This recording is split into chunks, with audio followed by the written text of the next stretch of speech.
Yeah? Okay. Alhamdulillah, salatu wassalam ala rasulillah, rabbi shrah li sadri wa yassir li amri wahlul 'uqdatan min lisani yafqahu qawli. All praise to Allah subhanahu wa ta'ala, the Lord of the heavens and the earth, the maker and creator of this universe, and peace and blessings upon our Prophet Muhammad sallallahu alayhi wa sallam. So you're going to carry on about the Seerah, inshallah. Before I start, I just would like to ask you, who can remind us about what did we talk about before? The Arabian Peninsula. Yeah. And I think the relationship between the prophets. Yeah. So we're talking about why specifically Arabia. Yeah. Another person? It's like Amr ibn al-Luhay, something like that. Say again? Amr ibn Luhay. al-Luhay. Okay. Yeah. And basically he was the first one to bring the idol worship from Syria to Mecca. Yeah. Anything else? So during that period, there was a lot of idol worship going on around the Arabian Peninsula. So it made sense that a messenger should come from there just to stop the shirk. Mm-hmm.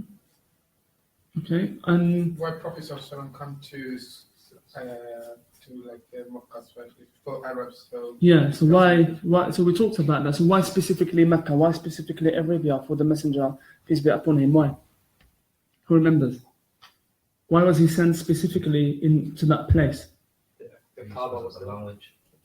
Because of language, okay. people were illiterate, so they can't even read the right stuff. Okay.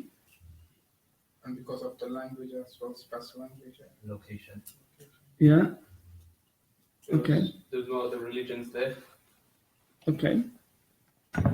In Arabia, yeah. It's a Jahiliyyah before, like people used to marry with their doctors. And Yeah. What was the status of women? Remember last week we mentioned certain things about the other civilizations who were surrounding Arabia. What was the status of women at that time? The women as their own property, so 5 people on one woman. Yeah. Okay, and people could marry their daughter, their sister, their mother. There's no moral values. Yeah. Okay, and then what did we say about the relationship between the message of Muhammad sallallahu alaihi wasallam and the messengers before him? Islam, they all preach Islam. So they all came with the same message, yeah? And that message was Islam, to worship Allah alone and not to associate partners with Allah. So the same message since which prophet? Since No, Nuh alayhi salam. So why do we specifically say Nuh but not Adam? Because Adam obviously was before Nuh.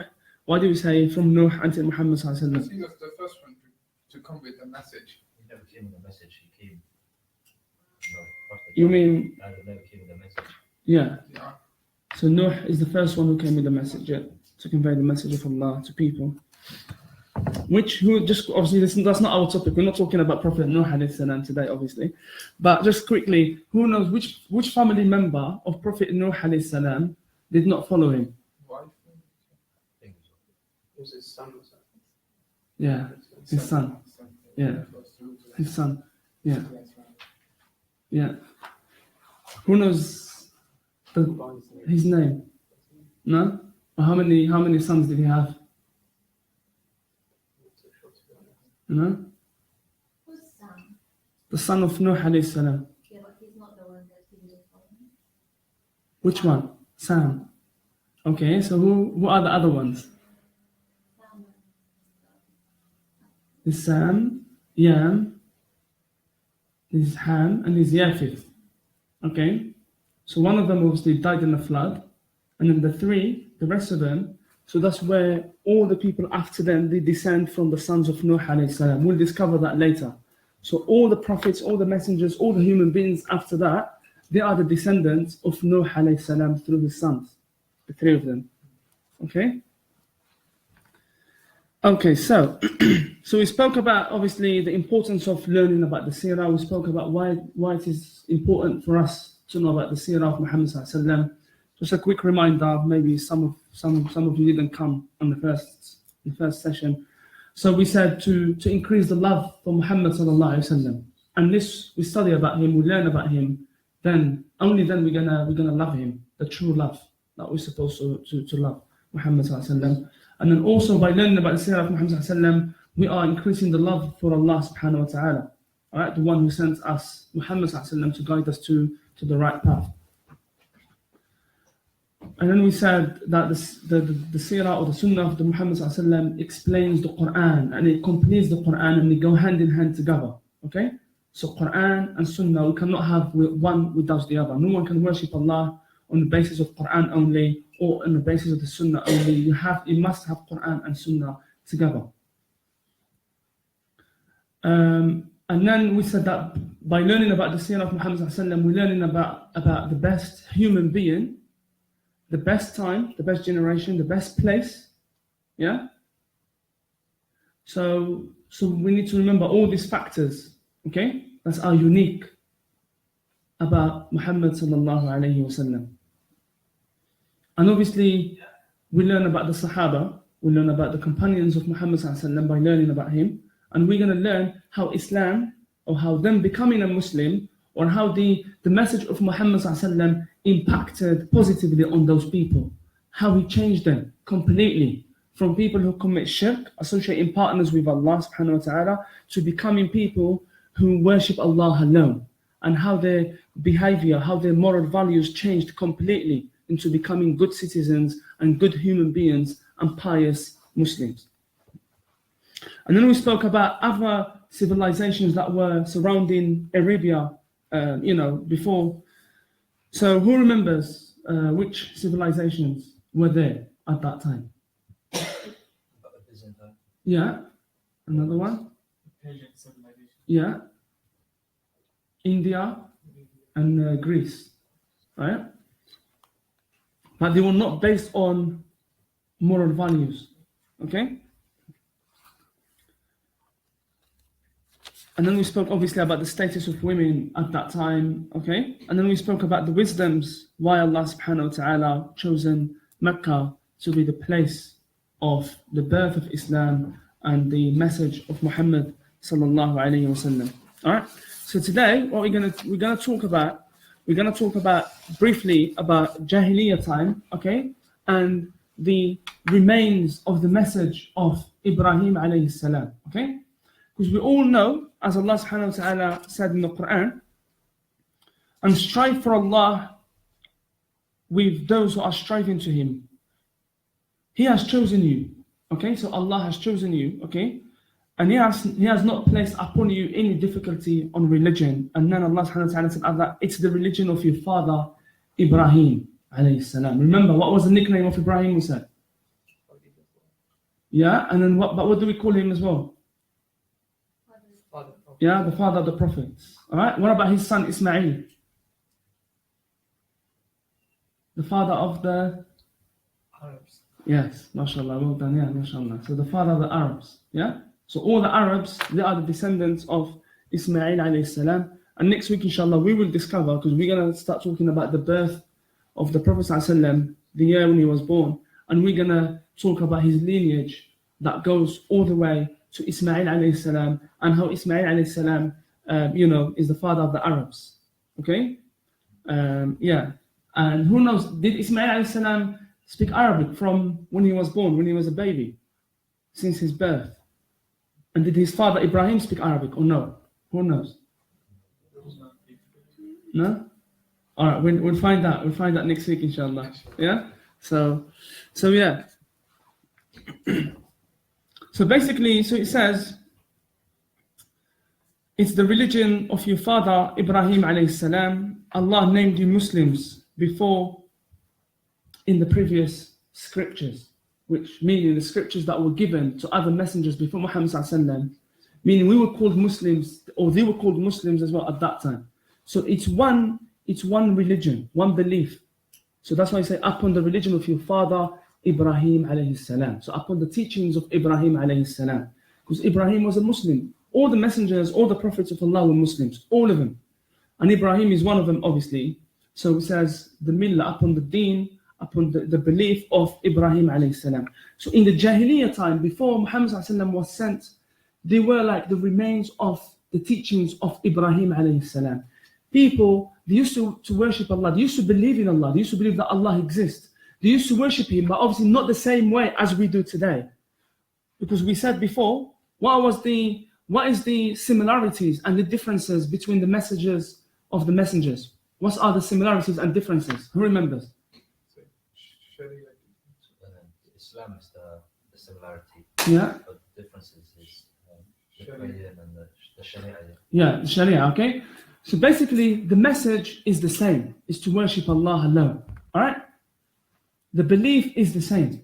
The only difference is the Sharia, the law, how you practice the deen was different from one prophet to another, from one tribe to another, from one time to another. And like I said, certain things in the time of Isa alayhi salam, they used to be haram, for example, and in the time of Isa, they used to be halal, or vice versa. Or certain things in the time of Isa, they used to be allowed, they used to be not forbidden, but in the time of Muhammad, they became haram.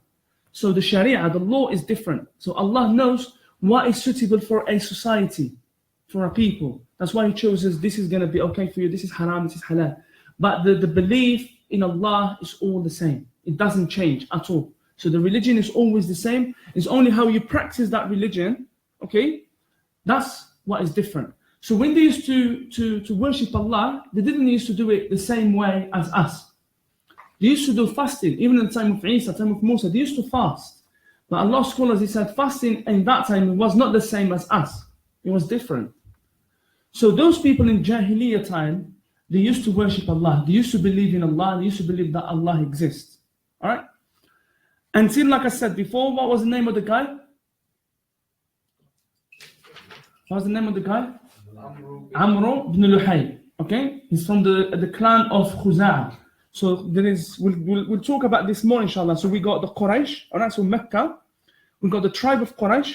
So then there is like sub-tribes, like clans. So there's the clan of like Taym, Banu Nadir, Banu Quraysh. So basically different clans out of the Quraysh. So basically there was a clan called Khuza'ah. So Amr ibn Luhay is from that tribe, from the clan of Khuza'ah. All right? So Amr ibn Luhay is the one who brought idol worshipping to Mecca. So before then, the people of Mecca, they used to worship Allah. So they used to follow the teachings of Ibrahim alayhi salam. So they used to worship Allah, they used to believe in Allah. There was no shirk being committed before that time. Until the guy Amr ibn Luhay, who went to Sham. And like I said, the definition of Sham today, if you go to the dictionary or just ask someone what is Sham, they're going to say to you specifically Syria.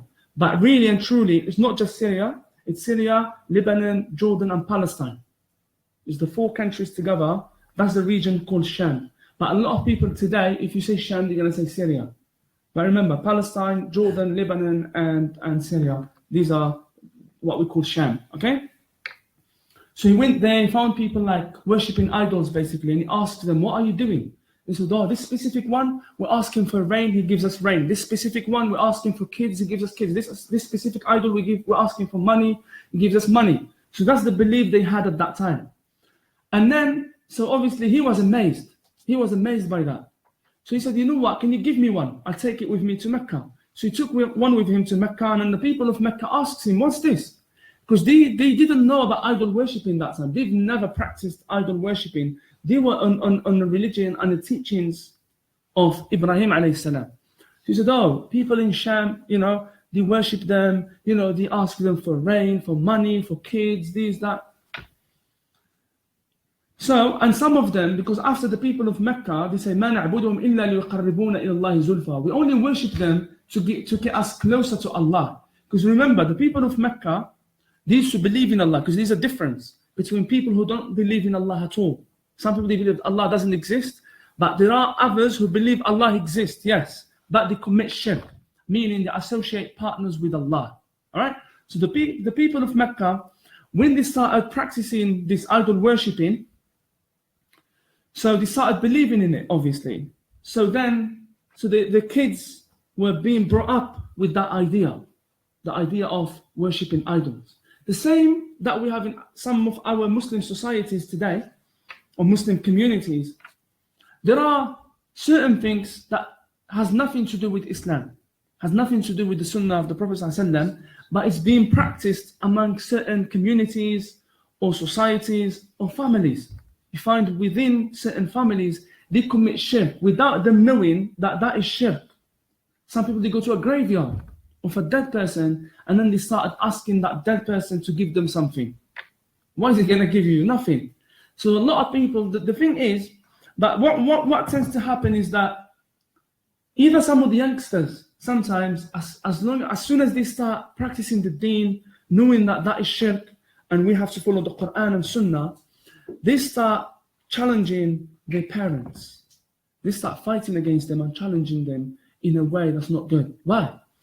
Because the problem here is that you can't, if you have your mum and dad or like your grandfather or your auntie or whatever, uncle, whatever, if they've been practicing that for a long time, since they were born, they were raised with that. You can't come and change them overnight. You can't do that. The minute you come and say, you know what, that's wrong, that's haram, they're not going to take it from you. Because they're going to think there's something wrong with you. You are the one on the wrong, not them. Because that's the way they know. That's the only way they know that this is right, this is correct, this is the deen, this is the sunnah. But they've never been taught that, no, this isn't the sunnah. But the way to do that is not by challenging them. It's not by saying it like, being like, offending them. Like, they're going to feel like, oh, you're humiliating them. No. Because you have to teach them slowly. You have to, because the thing is, we're going to discover, as we're talking about the seerah of Muhammad sallallahu alaihi wasallam, how he started with the Quraysh. When he started inviting them to Islam, the beginning of Islam, the message of Allah, the beginning of it. What was the focus of the message of Islam in the beginning? How did he focus on building individuals first, connecting them with Allah? Because number one, when you connect someone with Allah, they develop and increase the love for Allah subhanahu wa ta'ala. After, when you come to them and you say to them, look, this is not the way of Allah. Allah never mentions this in his book. Or the messenger of Allah, this is not his sunnah. They're going to take it from you. Why? Because they're already connected. They have that love, that connection with Allah and his messenger. So anything after that, they will take it. But before then, they will not take it from you. So that's what was happening, because as we're going to discover after inshallah, because the messenger of Allah, when he was talking to the people of Quraysh and saying to them, look, stop worshipping idols. This is not a religion. This is not the path of Allah. This is not the path of Ibrahim. This is not the path of the messengers. What did they used to say to him? They say to him, no, we are worshipping what our forefathers were worshipping. That's what was stopping them, some of them, including his uncle. So some of them, what stopped them from believing in the message of Muhammad sallallahu alaihi wasallam is the practices of their forefathers that they inherited from them. Even though he was showing them the right way, and he was doing it gently, politely, kindly, with kindness, with wisdom. Some of them obviously they became Muslims, but some of them refused, not because they were not convinced. They were convinced, but the arrogance was there. They were too arrogant to give up what their forefathers, were worshipping before, because a lot of them thought, you know what, if we follow him, people are going to be laughing at us. How can you give up what your forefathers were worshipping before? So the same way, like I said, because as we're learning, we have to apply the sunnah and the seerah of Muhammad sallallahu alaihi wasallam into our lives. How does it impact on our daily lives? Because it's not something like robotic that we're just going to be learning for the sake of it. No, but it has, as I said before, it has to impact on us in a good way. And we have to relate it somehow to our daily lives. So how we live now, today, in our society, how we deal with each other, how we deal with our families, with other people who are not Muslims, with Muslims who are not following the Sunnah, following Bid'ah. So how do we relate it to that? And how do we use the life of Muhammad sallallahu alaihi wasallam to tackle those issues, for example? So those people, they were worshipping Allah, as in Amr ibn Luhay brought idol worshipping into existence and into practice in Mecca. So then they started. The people of Mecca, people of Quraysh, they started worshipping idols and they started making them.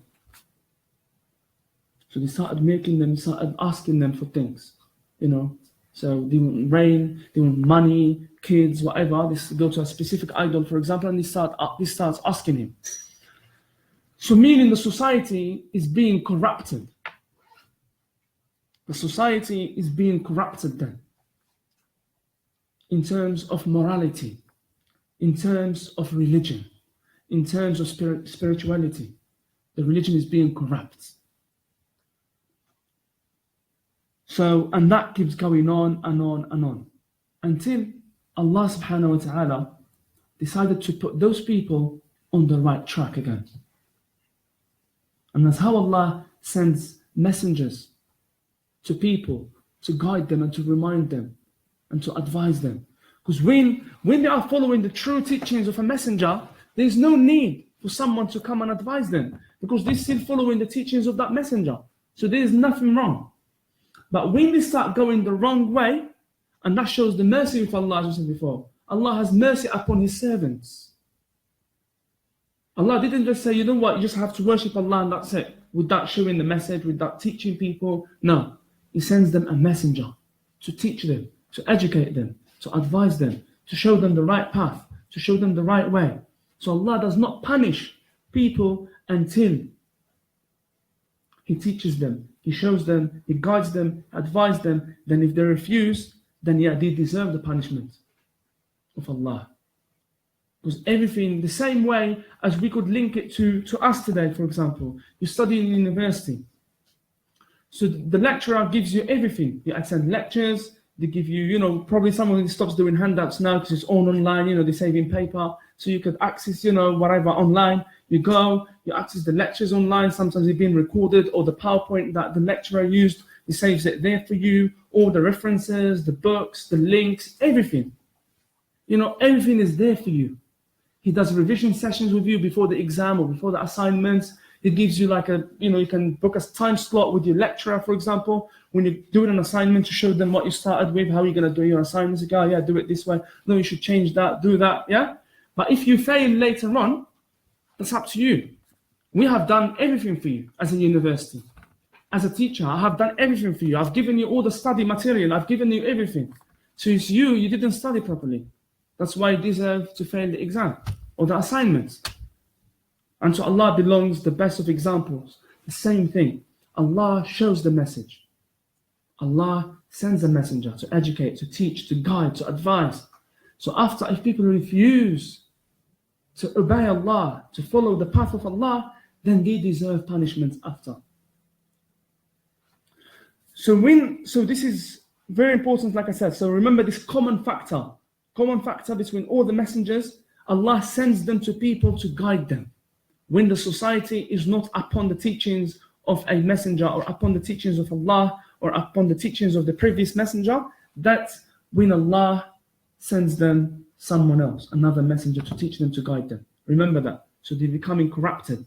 So people in Mecca, they were becoming very corrupt in terms of morality, in terms of the deen, the connection with Allah. Because obviously there's no connection with Allah through another person, like using a third party to connect with Allah subhanahu wa ta'ala. There's no need. And we're not comparing, but we're giving examples here. The same. For example, your teacher is in the classroom. You're not going to ask your friend to go and ask him something for you. You're not going to give your, whatever you're planning to do for your assignments, you're not going to give it to the person next to you. And you're going to say, what, go and ask the teacher for me if this is okay. You go and ask him yourself. So the same with Allah subhanahu wa ta'ala. You cannot use a third party, another person, to ask Allah subhanahu wa ta'ala something. So Allah said, Ud'uni astajib lakum. Make dua to me, I will answer your dua. وَإِذَا سَأَلَكَ عِبَادِ عَنِّي فَإِنِّي قَرِيبٌ أُجِيبُ دَعْوَةَ الدَّاعِ إِذَا دَعَانِ. If my servants ask you regarding me, I'm very near, I'm very close to them, answering the dua when they're making dua to me. So it's very important for us to know the impact of shirk, the impact of associating partners with Allah subhanahu wa ta'ala on a person and on a society. Okay, that's why Allah subhanahu wa ta'ala sent Muhammad sallallahu alaihi wasallam to them. And so many, types of shirk, obviously. Inshallah, maybe in the future we could talk about this topic. So there's major shirk and minor shirk. Right? So shirk is not just one type of shirk. So there's minor shirk and major shirk. And that's what used to happen. And even today, in our, today's society, in certain Muslim countries, for example, unfortunately, shirk is still being practiced, and they still like having certain practices. A lot of people, they believe in certain things that we shouldn't be doing. One of them is shirk. So one type of major shirk, for example, is people going to a magician or a fortune teller. You go to them, you ask the magician, for example, about something. And those magicians, this is not our topic, but just briefly. So say the magician, you go to them, you say, you know what? It could be anything. It could be, for example, I've been married for 10 years. I haven't got kids. So do you think by going to the magician, he's going to sort out the problem for them? Or going to the graveyard of a dead person? Because remember, the graveyards, just quickly, the graveyards, my brothers, is that person sometimes is not to blame. Because we need to be careful here. Because a lot of people, they start having that hatred towards that person who is dead. Because sometimes that man was a pious man. So it's not him who asks people or his followers to come and make dua to him after he dies. He never asks them that. So Allah will not punish him. Allah will not question him. Why? Because it's nothing to do with him. He died, but they decided to do that because he's a pious person. They thought that by going to a graveyard of a pious man, Allah will answer our dua. But he has nothing to do with it. He never asks them to do that. He never requested from them to come to his graveyard. So Allah will not question him on the Day of Judgment. Those people will hold accountable those who go to the grave, not him. So we have to distinguish. So sometimes we have to either, because a lot of people, unfortunately, they just generalize. They think, graveyards are haram. Of course they're haram. But they think all those people who are dead in that grave, they are to blame. They go into hellfire. No. We have to make sure, study and learn about that pious person, that scholar. Who was he? What did the scholars, what did the people know about him when he was alive? Was he among the people of bid'ah? Was he among the people of shirk? Or he never promoted shirk in his life? He was upon the sunnah of Muhammad sallallahu alaihi wasallam. But after he died, the followers started doing that. So that's why we have to distinguish between the person, the asking, and those people who are asking the questions.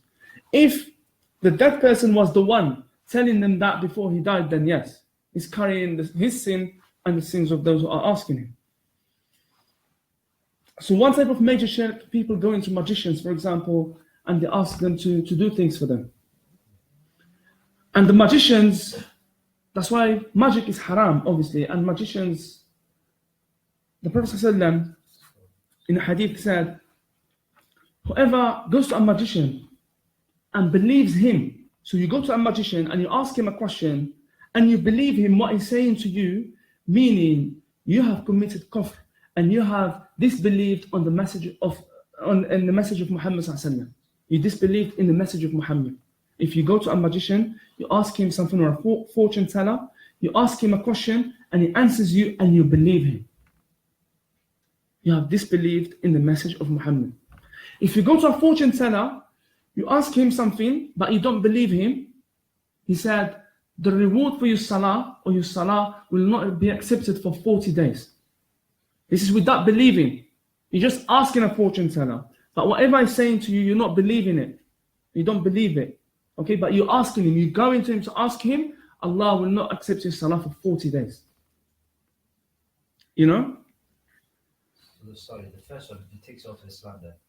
Yeah, so you have committed kufr. Yeah, shirk. And that's how these people of Quraysh became mushrik. Became, not believing in it because they associating partners with Allah. Because we know our message, or the message of Muhammad ﷺ that we follow, is worshipping Allah alone. And we'll talk later, inshallah, because the thing is, you'll find that, because sometimes you might think, we're going off topic. It's not off topic, because anything is related. Because like we said, the sunnah of the Muhammad ﷺ, the seerah, it teaches you about the deen. You will not learn about the deen, with that Quran and sunnah. So this sunnah, by learning about seerah, so you learn so much about the deen, because through the sunnah of Muhammad ﷺ, we learn about the deen, about halal, haram, about salah, zakah, fasting, hajj. We learn about everything. So that's why sometimes there are things that are related for us to know. So, and we will learn, obviously there are pillars of Islam, the 5 pillars of Islam. And who knows what's after the pillars of Islam? What comes after the pillars of Islam? Pillars of Iman. How many are there? 6. So stage 1 is Islam, pillars of Islam, 5 pillars of Islam. Alright, so Shahada, Salah, Zakah, Sawm and Hajj. And then the pillars of Islam, who knows the pillars of Iman? Sorry, the 6 pillars. To believe in Allah. His books. Yeah. His messengers. Yeah. His angels. Yeah? In order. أن تؤمن بالله, to believe in Allah, وملائكته, His angels, وكتبه, His books, yeah, وبالقدر خيره وشره. And some people they add on top of it والبعث بعد الموت, you know, especially like in the Asian culture or the Asian mosques, with the kids who learn there, you say والبعث بعد الموت, and you know, and being resurrected after death. Okay, which is nothing wrong with it. So this one, just quickly, one time Jibreel alayhi salam came to Muhammad sallallahu alaihi wasallam. All right. So this is one of the few ahadith that Umar ibn al-Khattab, the second leader of the Muslims, is one of the few, or the ahadith that because he didn't narrate so many ahadith about the Prophet sallallahu alaihi wasallam. There were specific Sahaba that were famous or known by narrating the ahadith of Muhammad sallallahu alaihi wasallam. There were other Sahaba, they were mainly, specialized in the Quran, in the fiqh. But Umar anhu, he didn't narrate a lot of ahadith about the Muhammad sallallahu alaihi wasallam, but this is one of them. But even though he was one of the closest people to him, so he said, بينما نحن جلوس عند رسول الله while we sitting, one time we were sitting with Muhammad sallallahu alaihi wasallam, and a man came, he entered the room, شديد بياض الثياب, his clothes are very white, his clothing, and his hair is very dark. لا يرى عليه أثر السفر, there's no sign of journeying on that man. Okay? And then he sat by the Messenger of Allah and he put his knees close to the knees of Muhammad and even his legs were closer to the legs of Muhammad. Then he started asking him, "Oh Muhammad, tell me about Islam. What is Islam?" And then he told him about the 5 pillars.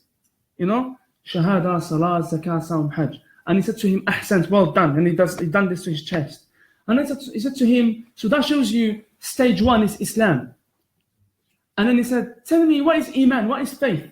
Then he told him about the 6 pillars of Iman. And تؤمن بالله وملائكته وكتبه ورسله واليوم الآخر والقدر خير شره. And I told him, Ihsan, well done. And then he told him, tell me about Ihsan. What is Ihsan? So who knows what is Ihsan? It's like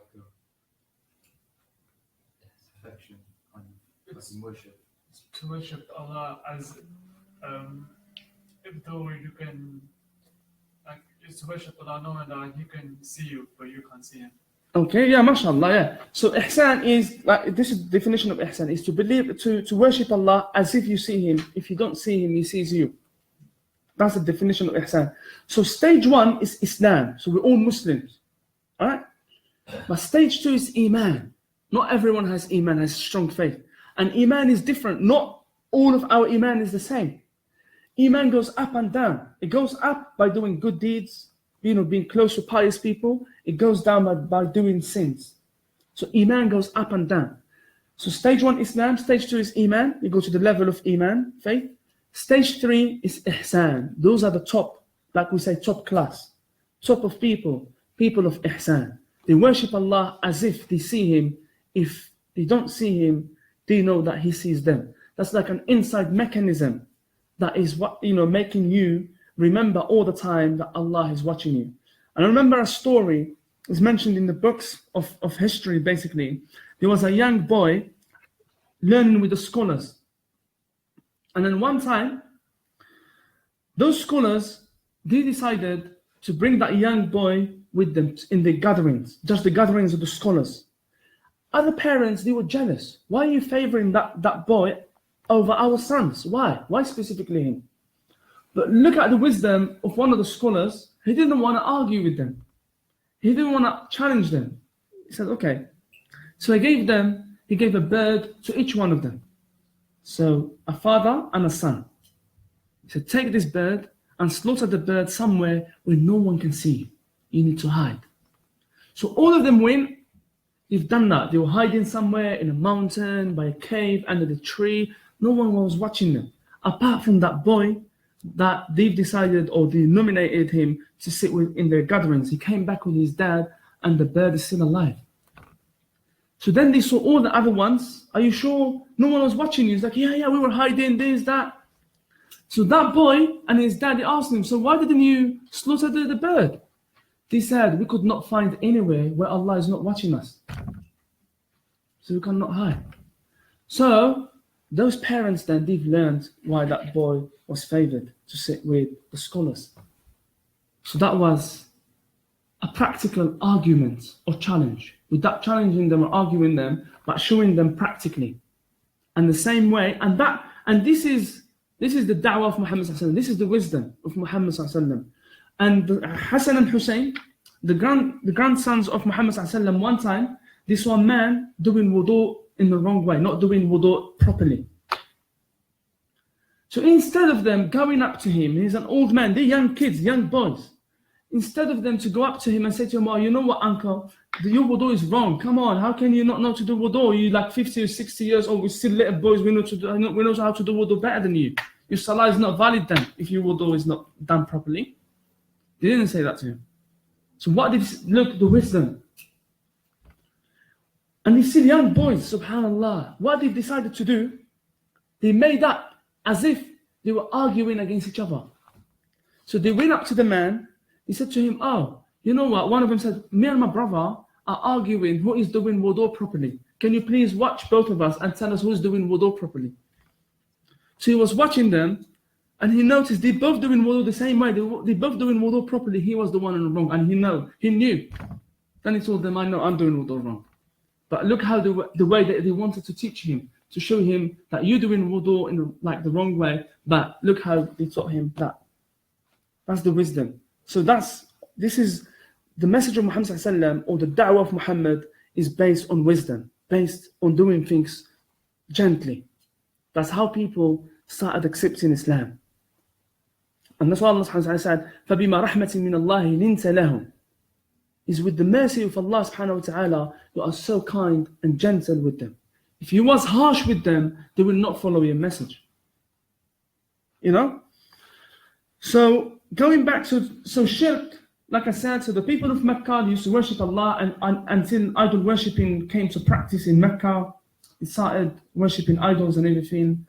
And then so Allah subhanahu wa ta'ala decided to send Muhammad sallallahu alaihi wasallam to them, to put them on the right track again, to show them that what you're doing is wrong. You are associating partners with Allah subhanahu wa ta'ala, and this will lead you to the hellfire, to be losers on the day of judgment. And like I said, some of them, those who didn't believe, they were arrogant because they didn't want to give up the teachings of their forefathers. It was something that they were ashamed of. Because that's why a lot of, even the uncle of Muhammad sallallahu alaihi wasallam, as we will discover later when he was dying, and Muhammad sallallahu alaihi wasallam was saying to him, oh my uncle, please, just say the shahada, I will intercede for you on the day of judgment. He was about to die. Just say La ilaha illallah Muhammadur Rasulullah. Just say the shahada, the kalima, and I will intercede for you with Allah on the day of judgment. Please, just say it.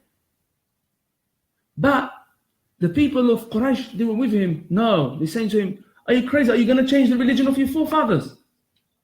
Then he listened to them instead of listening to Muhammad sallallahu alaihi wasallam.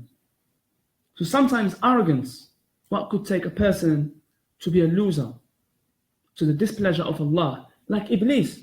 When Allah subhanahu wa ta'ala asked Iblis to bow down to Adam alayhi salam, asked all the malaika, all the angels to bow down to Adam, the only person who refused is Iblis. Why?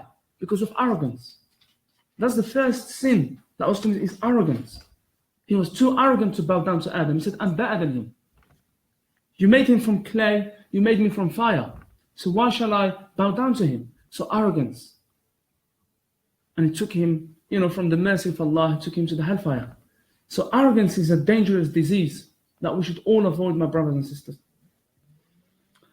So Allah subhanahu wa ta'ala sends Muhammad sallallahu alaihi wasallam to the people of Quraysh to guide them to the right path and to put them back on track. And shirk, like I said, is associating partners with Allah, and it will lead to the displeasure of Allah subhanahu wa ta'ala. It will lead a person to hellfire on the day of judgment if they do not repent before they die. And like I said, there are certain practices in our societies, people, they commit shirk without knowing that is shirk. They don't know they're committing shirk. And like I said, certain practices like going to a graveyard of a dead person and you ask Allah subhanahu wa ta'ala. Some people, they ask the dead person, and some people say, no, I'm not asking that person who is dead, I'm asking Allah by the graveyard of the dead person, because that graveyard is, they say, is blessed because he's a pious man. No, there's nothing that says you have to go by the graveyard of that dead person and you ask Allah. No, you ask Allah 24/7, anytime. You don't have to go to someone. You do not need to use a third party to connect to you with Allah subhanahu wa ta'ala. And there's so many evidence, obviously based on the Quran and the Sunnah. Allah said, "Ud'uni astajib lakum." Make dua to me, I'll answer you. He never, Allah said, go on to so and so and make dua to me, or ask so and so to intercede. Intercession is in the day of judgment by the messenger and by those who are pious. Yes, he will intercede. But after, in paradise. But not in the dunya. No one can help you in the dunya in that regard. Meaning, do something for you. Or, stop something, some harm that was gonna come to you. You can stop it. No. We have to know for sure that any harm that's coming to us is by the will of Allah subhanahu wa ta'ala. Any goodness that is coming to us is by Allah subhanahu wa ta'ala. So we always have to remember that. Because a lot of people, unfortunately, because of the weakness on their iman, that makes shaitan come to them quickly. Or they start making them ask certain philosophical questions easily and questioning things. Because we have to remember that not everything comes with logic in Islam. There shouldn't be like logic to everything that we do. Alright, so why do we have to do salah 5 times a day? No, I need some logical answers to this for me to be convinced. No, we can't work like that. Meaning, if you believe in Allah, you say I'm a Muslim, you accept to submit. Being an Islam is submitting to Allah subhanahu wa ta'ala. That's what Islam is. It's submitting to Allah, to your creator. So if you're saying yes, I accept to be a Muslim and I'm going to submit to Allah, so we can't be questioning things. It doesn't mean that you can't ask no questions at all, but there are certain things you cannot ask questions about them. Allah knows. Allah knows the wisdoms behind them, not us. Allah knows. Certain things, we know the wisdoms behind them, because the Messenger of Allah told us. But certain other things, we don't know wisdoms about them. And that's why one of the companions, Ali radiallahu anhu, he said to a man, when he was bringing up this logic ideology to him, he said to him, if there was any logic in Islam, when you're doing wudu and you're doing it over your socks, all right, you don't do it from the bottom, you do it from the top. So he said, if there is any logic behind it, it should be from the bottom, from underneath, because you're walking, from underneath. So that's what touching the floor. So you should you should wipe from underneath, not from the top. But no, you have to do it on top, not from the bottom. So what's the logic behind it? You don't have to know the logic behind it. But that's how we've been taught by Muhammad to do it. So certain things in Islam, we can't be questioning everything. We can't be asking for reasoning and logic all the time. Because we need to know that Allah subhanahu wa ta'ala knows. If you're going to ask why this laptop, why is it like this? Why the keyboard is like this? Why the motherboard is where it is? Why the camera is there? Why shouldn't it be here or here? There's that. Well, the person who invented it knows. He knows better than you. That's why he made it like that. Or a car, when they design a car, for example, those who are designing the car, they know better. And they give you a handbook, how to use that car. The laptop, the same, a phone. They give you a handbook that comes with the phone. If something goes wrong, settings, this, that. And to Allah belongs the best of examples. Same thing. Allah is the creator of the universe. So Allah knows how things should be done, how things are going to be run in this earth, in this planet. So that's why we can't be asking about everything or questioning everything. All right? So there is major shirk and minor shirk, like I said. So major shirk is going to a fortune teller, going to a magician, and those magicians, inshallah, in the future we'll dedicate one session about this minor and major shirk. And major shirk, for example, is like the people of Quraysh, the Meccans used to do. So worshipping idols, for example, and asking them. The same like some people today, they go to a graveyard, they ask a dead person, for example, that is shirk. All right? Or they ask, when you're making dua, they say, oh Allah, by so and so. So meaning you're asking Allah by that person, by so and so. He's a pious man, yes. I say, oh Allah, by so and so, give me this. By so and so, help me. By so and so, bring ease to my life. No, you can't say by so and so, that person, and you name them. You can't do that. You just ask Allah directly. So that's one type of shirk. And those magicians, how they fulfill the needs of people is not because they know the unseen. Only Allah knows the unseen, not the magicians. But they use the jinns.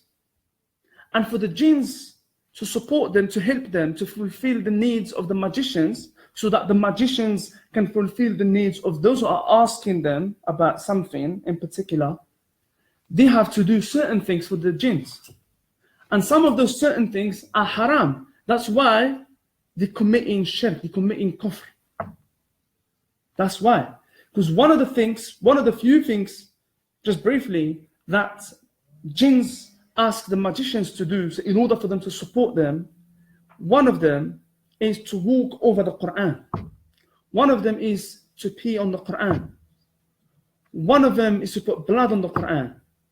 One of them is to put the Quran in the toilet, for example. You know?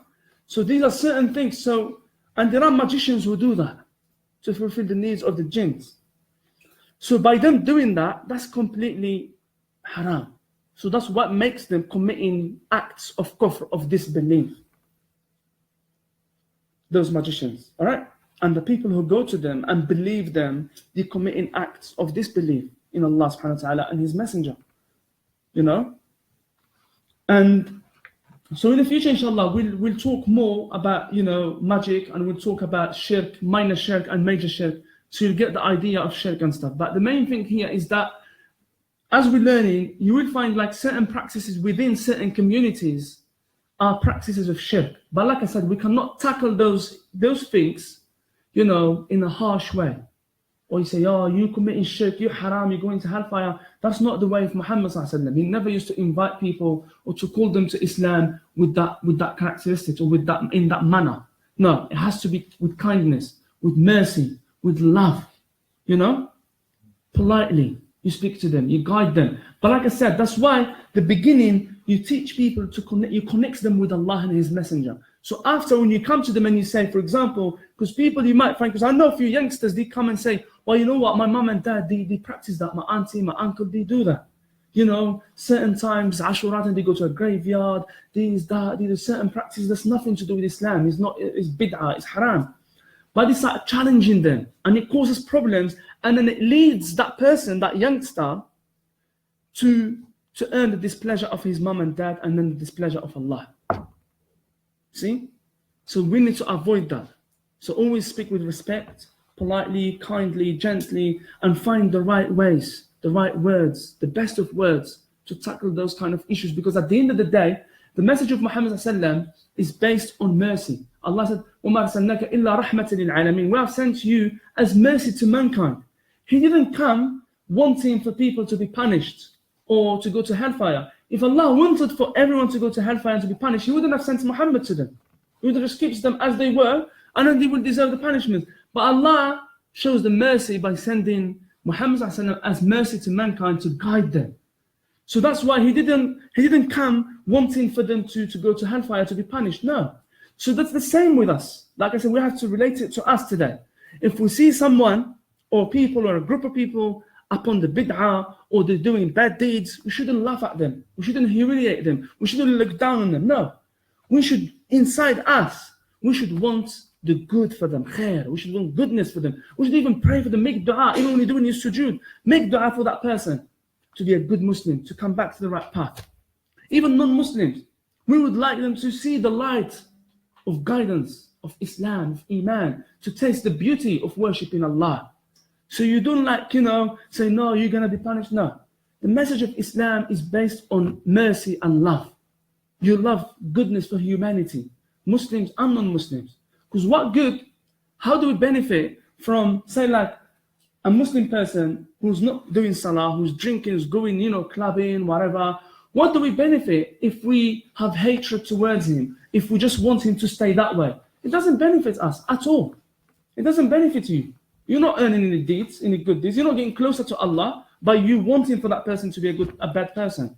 No, in fact, when they become a good person, we should be happy. That's another member of the Muslim Ummah is becoming good. That's good. And it could impact by him becoming a good person, changing. It could impact in his family.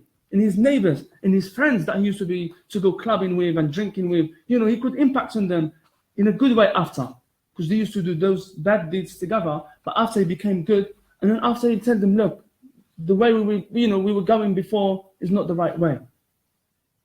You know. So remember all the time, because Muhammad ﷺ, I think I did mention this before, and we'll mention it later as we come to Ta'if. When I told you, the angels came to him, they asked him, if you want us to demolish the 2 mountains upon these people, we'll do it. They were throwing stones at him until he was bleeding. But he didn't, because he has mercy. He said no. He said no. Maybe Allah will bring even one of them to be a Muslim. Can you imagine, just one of them? If just one of them becomes a Muslim, that's the pleasure for me. That's what pleases me, because it pleases Allah. Because I'm here, my main message, my main concern is Allah to be worshipped. People not associating partners with Allah. So when you have that message, when you have that ideology, when you have that way of thinking, that mindset, that you here to worship Allah yourself, obviously, and you here wanting people to be worshipping Allah, Allah to be worshipped in this planet. Everywhere you go, you want to see Allah being worshipped. Everywhere and anywhere you go, you want to see Allah being worshipped. You want to see people among the Sunnah of Muhammad ﷺ, among the Quran, no bid'ah, no this, no that, you know. So that mindset is very important for us to have that mindset, my brothers and sisters. So the message of Muhammad is based upon love and mercy. And we will see the mercy of Muhammad ﷺ with every single person, even with his family, with his wives. You know, one time one of his wives, Safiya, you know, she dropped a plate. Aisha. So Safiya, she sent him a plate of food because he invited some companions, some Sahaba to his house, to the house of Aisha. And then his other wife, she gave him food to give it to his companions, but in the house of Aisha, not her house. So Aisha was jealous, and then she drops that plate of food like that. Can you imagine now a man, his wife doing that? He got his friends in the living room sitting with him, and then his wife comes and does that. Probably should be dead, you know. She'd be bruised, she'll be tortured, she'll be, you know. He didn't. He was just laughing, he was smiling. He said, your mother is jealous. He said, your mother is jealous. Meaning the mother of the believers, actually said, your mother is jealous. That's it. He didn't shout at her, he didn't swear at her, he didn't, nothing. He just turned it into something good. Just smiled, he laughed, he said, your mother is jealous. That's it. And he carried on. Normal. But man, today, who's going to do that? You know? So that shows the mercy of Muhammad ﷺ with every single member of society, with family, with neighbors, with kids, with elderly, with everyone. So the message is based on love and mercy, and that's what we should have, my brothers and sisters. We should have the mindset that we should be worshipping Allah and wanting Allah to be worshipped on this earth, everywhere. And tackle any issues, any bid'ah, any wrong practices, okay, with love and mercy, with kindness, with wisdom. That's how to convince people.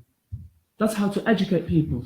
But if you challenge them, if you fight with them, if you start just arguing with them, honestly, the majority of people will not follow the message, will not listen to you. The same way here, if any of us, if one of us here, for example, doing something wrong, and another person comes to him, says to him, Akhi, a'udhu billah, what are you doing? That's wrong, Akhi, come on man, this, that. He's not going to take it from him. Then he's going to be starting, excuse me, don't talk to me like that. Who do you think you are? They're not going to take it from you. But if you come to them on their own, privately, giving them advice, Assalamualaikum brother, you smile at them, how are you, Akhi, how's things, this, that, you know, you smile, you talk to them nicely, you know, and then you say, you know, Akhi, like, you know, I saw you doing that, that's, you know, that's really not sunnah, you know, that's wrong, okay, brother, that's it, he'll take it from you. But if you start like, you know, shouting at him and being like, you know, arguing with him and showing him like he's nothing, you know nothing, I'm coming here to educate you, to teach you, he's not going to take it from you, you know, and that's not the right way. So the same way, sometimes it could happen to you even when you're doing salah, Jum'ah salah, for example. Some people, they don't know that during Jum'ah, when you're listening to the khutbah of Jum'ah, you cannot shake hands, you cannot talk to others. Some people, they don't know that, believe it or not, they don't know it at all. So they come to you, they want to shake hands with you. And what tends to happen is that some people, when that happens, obviously they don't speak, but after the Jum'ah, they go to that person, are you crazy? What was you thinking? What was you doing? It's haram, akhi. What are you doing? This, that. That person was like, whoa, I didn't know. Why are you talking to me like this? But if you go to them nicely and you say salam to them, oh, you akhi, you know, I'm sorry, I apologize for not saying salam to you earlier. You gave me a hand, but I didn't shake hands with you. I'm sorry, akhi, you know. But the only reason why is because I need to explain to them. They're like, oh, what is that? I didn't know it was wrong. We shouldn't do that. See, when you speak to them with wisdom, kindly and gently, they listen to you.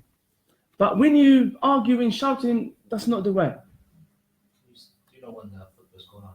You say Sallallahu Alaihi Wasallam while the lecture's going on. Yeah, you can say alayhi salatu wasalam during the khutbah, yes. When the khatib is mentioning the name of Muhammad sallallahu alaihi wasallam, yeah, you can say alayhi salatu wasalam, yeah. That's fine, inshallah. So any questions before? Because I'm going to stop here, inshallah, today. Any questions before I stop? Yes. Well, I have 3 questions, but it's not time to ask one. Okay, khair. For example, when we advising people, we're telling them maybe this is wrong or this is not a commission or Yeah. maybe we're expecting them to say yes and then they follow it, but not that is not all the time. So they will say okay, but maybe they will think about it later and realize that it's wrong and follow it, or maybe not at all. So like as a Muslim, would you say so they are maybe arrogant or stubborn and then just abandon them because they're not following or really like advise them or not, they are not following the right, so we should abandon them until they do it the right way? So we just say we've done what we can do, but we still deal with them. And we're not enough or anything dealing with them, but we believe it's not good. And we still advise them, but still dealing with them in the right and good manner. And if there's any delay from Yeah, okay. So basically, that depends. It depends on the circumstances. It depends what they're doing wrong. It depends, obviously. So number one, when we're advising someone, why are we doing it? Number one, we're doing it for the sake of Allah subhanahu wa ta'ala only. Not to show that person, I know more than you. I'm better than you. You know, I'm educated more than you in terms of, in Islam. No. So we're doing it, number one, for the sake of Allah subhanahu wa ta'ala. So when you're giving advice, always remember that you're giving advice only for the sake of Allah subhanahu wa ta'ala, and you want goodness for that person that you're giving advice to them. That's very important. And then, whether they follow it or not, that's not in our hands. The same as the messengers and the prophets and Muhammad sallallahu alaihi wasallam. Allah sent him as a guide to humanity. Allah sent him to teach the message, to educate, to advise, to show. That's why Allah in the Quran said, إِنَّكَ لَا تَهْدِي مَنْ أَحْبَبْتَ وَلَكِنَّ اللَّهَ يَهْدِي مَنْ يَشَاءُ. You do not guide whomever you want. Allah guides whom He wants. So guidance is not in your hand to guide them, to change that person. You need to tell them yes, teach them, show them the right path, educate them, advise them. But whether they're going to be guided or not, that's in the hands of Allah subhanahu wa ta'ala only. And that's why some of the companions became Muslims. They followed the message. But some other people of Mecca, some of the Meccans, some of the Quraysh people, they didn't. So the guidance is only from Allah subhanahu wa ta'ala. But the message has to be given. You have to convey the message of Allah. That's why Muhammad never stopped, because he thought, you know what? Well, they're not listening to me, some of them. Or even in the beginning, early stages of Islam, only a few people became Muslims. So the majority were against him. So he could have gave up that and said, well, you know what? Most of them are not following me, so I have to stop now. You keep advising them, but on the right moments. Not like sometimes one mistake that a lot of people do is whenever they see that person, they start talking to them about that mistake that they do. All the time. Whenever you see them, you start bringing it up. That's wrong. They're just going to have too much of you then. They're not going to be wanting to see you anymore. You choose the right moments. Someone who smokes, for example. It's not every time you see him smoking, you say to him, Akhi, haram, haram, stop, haram. You can't do that to them. You know? You have to wait for the right moments. Because sometimes, certain times, they will take it from you. But certain other times, they will not take it from you. But if you saying it to them 24/7, they're going to have enough of you. That's too much.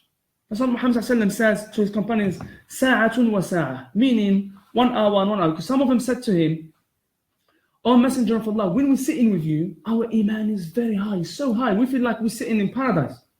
But when we go away from you, our iman is not the same. It's down. We just think about dunya and this and that. So Seerah says, you know, one time like this and one time like that. You know, you're not going to be, because if someone is up in that level 24/7, you're like malaika then. You're like angels. That's why we're human beings. Human beings are very weak. That's why iman goes up and down. And obviously to keep your iman up, you do good deeds and you be friends with those who are pious. That will remind you of Allah subhanahu wa ta'ala. So going back, sister, so basically giving advice, yes, we have to give advice, like I said. Number one, with the intention that we're giving it for the sake of Allah. And we're giving it because we want goodness for that person that we advising. And then, guidance is not in our hands. Allah is the one who guides.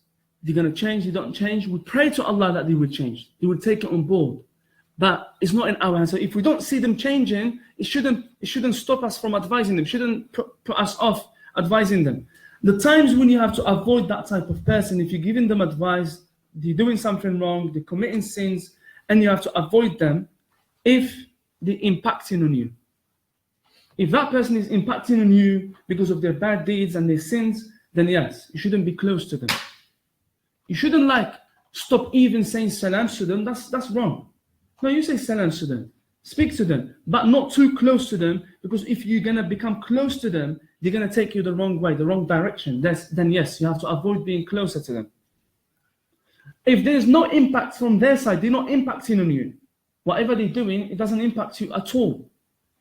Or maybe by you being closer to them, that might be the way for them to come to the right path again, to stop doing the bad deeds, you know? So yeah, but it depends on the circumstances, obviously, like I said. So basically, we shouldn't give up. We should always have hope that Allah could change a person. As long as they're living in this life and they're still alive, they could change. No one knows. Until the minute they die, then yes, we know. They're good or not good. But before they die, as long as they're still alive, you don't know. Before they die, they could change. Or before they die, they could say shahada. Or just a day before he dies, a person, for example, he will repent to Allah. The night before he dies, he will do night prayer, the whole night, for 4 hours. He never done that in his life. But the night before he dies, he will do it.